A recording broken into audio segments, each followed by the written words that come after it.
Greetings! This is probably not going to be a fun vlog. Sort of. I want to kind of like talk a little bit about the now 2 years I've been doing YouTube, which I think when this video is released, it would have been like a week before, which is like January 19th, January 20th that I decided to start vlogging, but I really wanted to get back in and talk about at least some of the stuff that's been kind of running through my mind, and it's really difficult. And I think especially like in the climate of Orlando vlogger, YouTube, Disney sort of thing, it's kind of hard to find or have the opportunity to discuss like what's up here.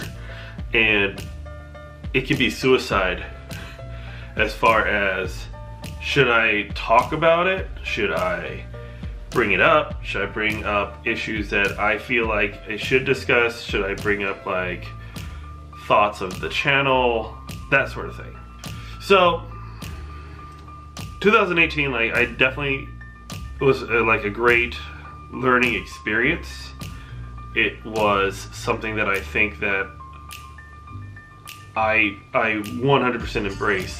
And with 2018, it going into my second year of YouTube allowed me to take off the rose-colored glasses that I had in my first year, where when you first start, there's a lot of awesome things that is going on and you meet a lot of awesome people, and then you can definitely find cracks in whatever product you're making. 2018, the good stuff, right? Let's start on the positive. I actually went into 2018, like January 1st of 2018 with like 700 subscribers, which is awesome, which is amazing. And I ended with 3,000, which was super cool. I really, you know, a lot of people will say they didn't expect to see that level of growth, and I, for one, I didn't expect to see that level of growth happen in that amount of time. And that was amazing to see that I hit 1K earlier this year, and I say middle of the year was 2K, and then 3K end of the year. I definitely got to do some amazing collaborations with a lot of my good friends. I made awesome friends, especially at the 20-year anniversary of Animal Kingdom, and friends that I still like hanging out with to this day. Meeting Taylor and Josh, the WDW couple, meeting the Brookhart Project for the first time, Peter and Sarah, which has been amazing. Meeting Resort TV 1, man, what a good day. What a fantastic day. That honestly, I think the closest relationships I built happened in that time frame, in that small 20-year anniversary of Animal Kingdom. I got to do some really cool things. We went to DC, we went to New Orleans twice, went to WrestleMania 34, I went to WrestleMania Access. What else did we do? Wow, we went to the African American History Museum, which was awesome. We went up and down all sorts of like museums. We got to check out some really cool things. We were there for the opening of Toy Story Land. Tons of Disney stuff, minus my Beijing cherries. So it's a lot of cool. Like 2018 had a lot of glorious wins. It had a lot of glorious things that I'm very happy that I got to experience and got to see. On the flip side of that, there is still like a lot of things that I think that I could take out of 2018 and become better. So I feel like with 2018, it was a very weird year for me personally. And it was a very weird year because I feel there was a lot of things that happened personally in my personal life where kind of almost like every bad thing that you could have done like tends to come back to you, and it allowed me to grow very very, very quickly and learn of the people I appreciate, the people I love. Try to embrace is what's in the now rather than like what does Sean want 40, 50 years in the future. You have these ups and downs as a creator because you want to be the best, or you want to be the best. And I know that YouTube is not any sort of competition, and you're the only competition to yourself, but you find yourself looking at everybody else's bowl, if that makes sense.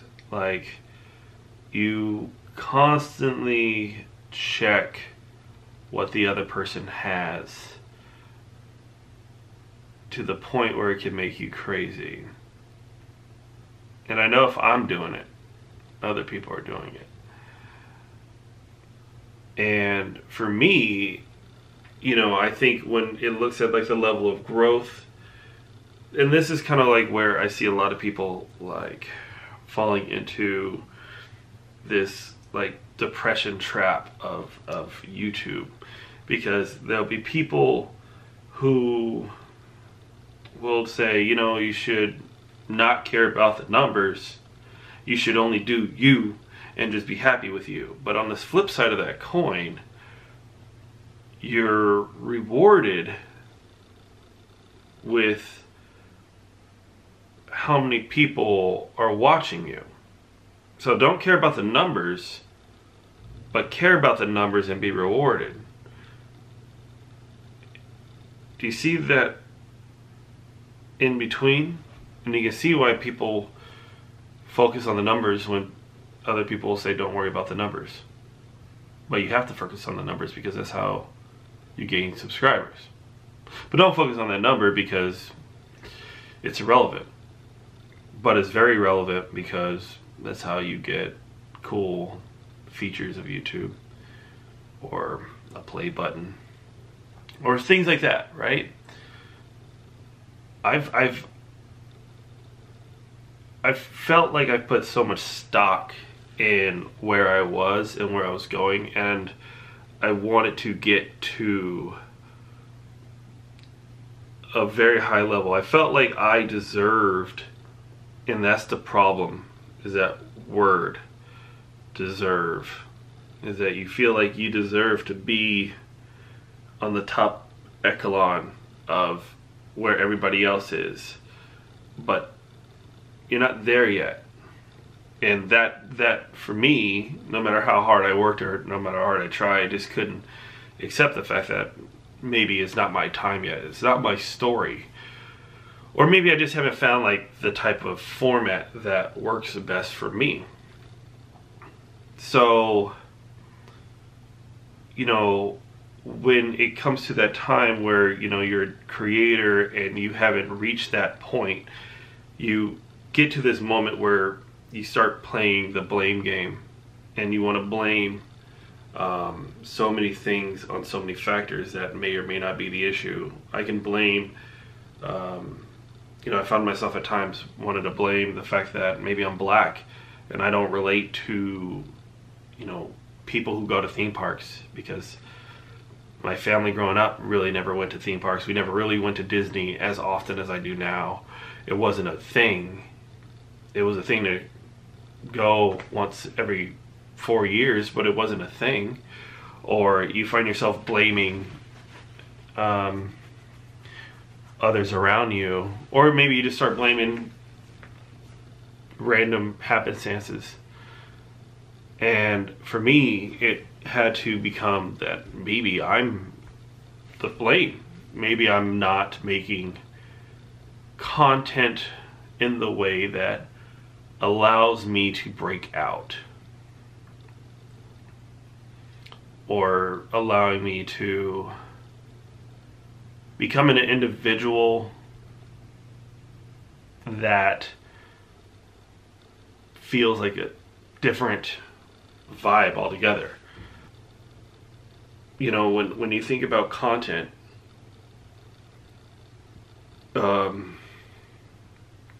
you almost kind of see almost everyone doing the same, but everybody does the same thing differently.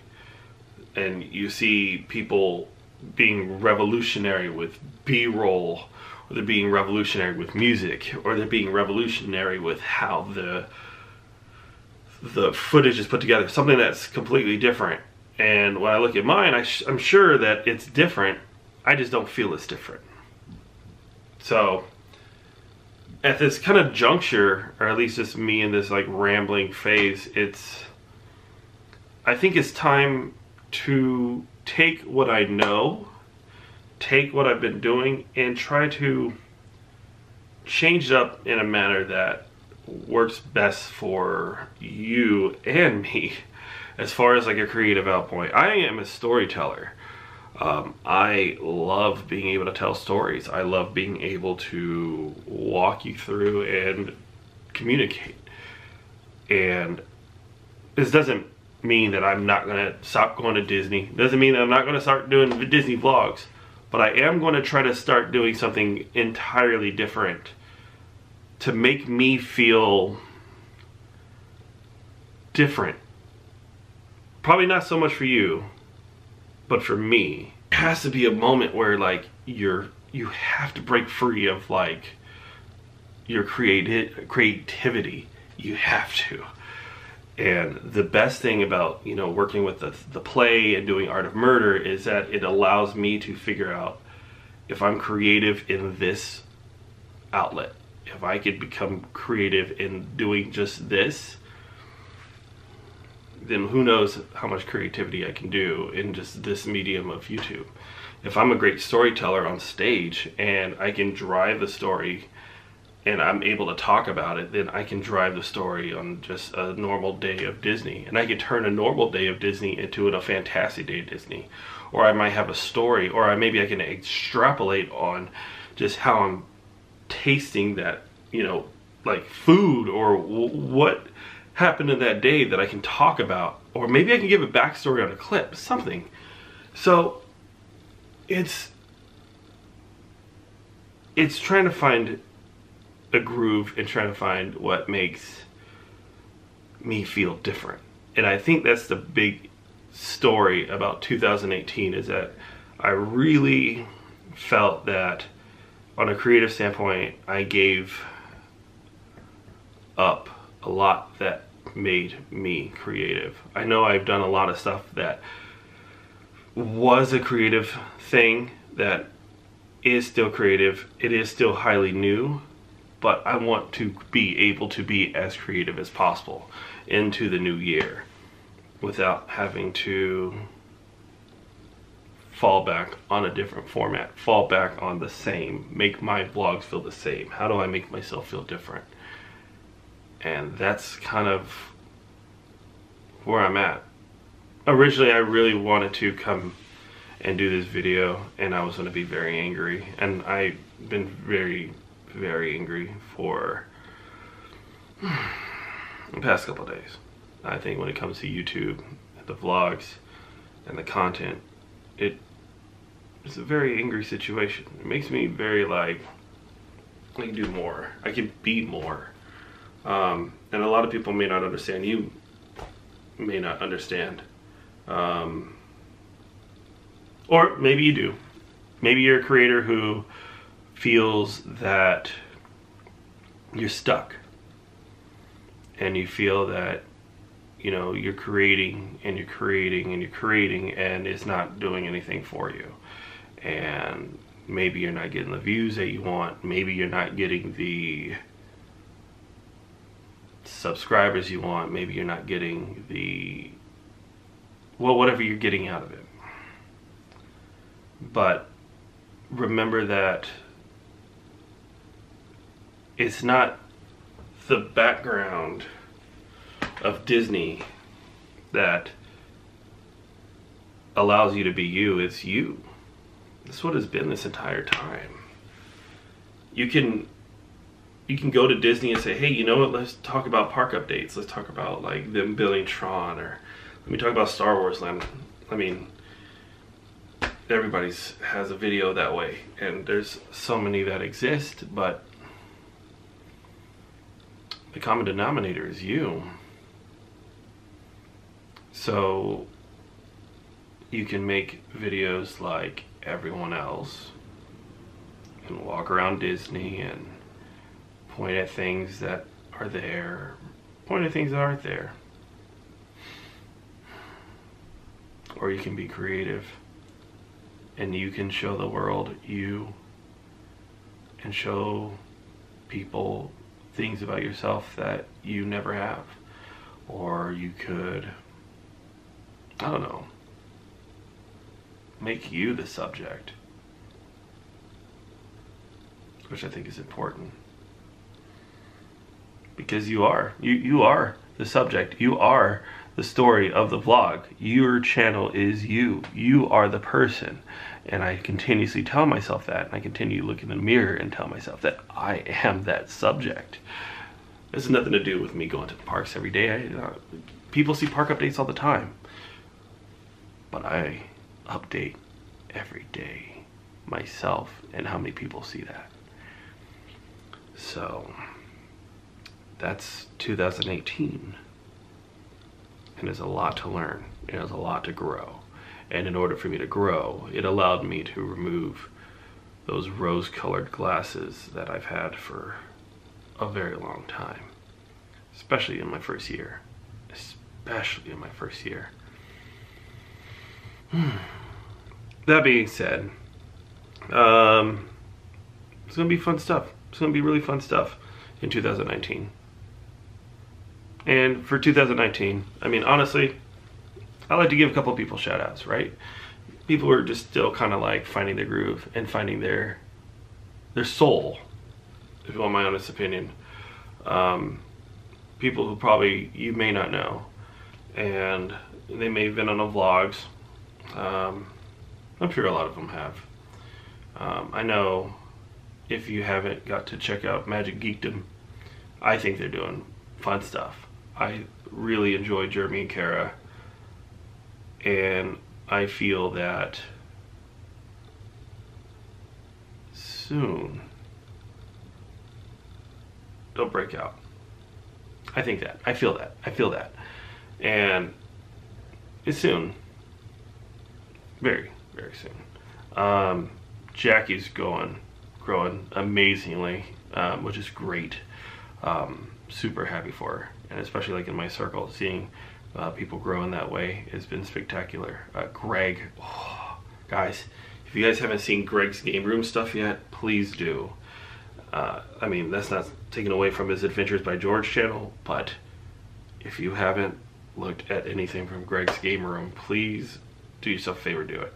He's been doing a lot of stuff with the arcade one-ups, and I want one. My buddy Steven just renamed his channel the Lindy Pack. It's very rare that you see like a family style vloggers, and I think like when you're a family vlogger, it's very difficult to find an audience. But when you find that audience, oh my god, like it grows. Like you look at the Ballinger family, or you look at KK and Baby J, like those are popular channels and you don't have to do much. And the cool thing about watching like family vloggers and family channels is that you don't have to go anywhere to film content. And I think that is so important, because a lot of people be like, I gotta go to do Disney, I gotta go over here and see this museum, I gotta go check out the beach, I gotta go do this thing, I gotta do this thing, because if I don't do this thing, I don't have content, and if I don't have content, I'm gonna lose subscribers, and if I lose subscribers, then I can't go nowhere, but I have to go somewhere because I have to do this. You don't have to go anywhere, you don't have to do anything. You could set up a tripod and talk in front of my books and DVD collection. You do whatever you want. It's the joy of YouTube, right? It's social media. So why are we taking this so serious? Lesson for the day. Thanks for joining my TED Talk. That's my 2018. It'll be fun stuff coming. There'll be a lot of fun stuff coming. Stick around for the ride. Subscribe to those channels. Check them out. Once, twice, maybe. But you can always see what I'm going to do next, too. While I change, and just like my hairstyle, evolve. But that's it, everybody. I'm sick of it. I'll see you all tomorrow. I'm out. Make the ground shake.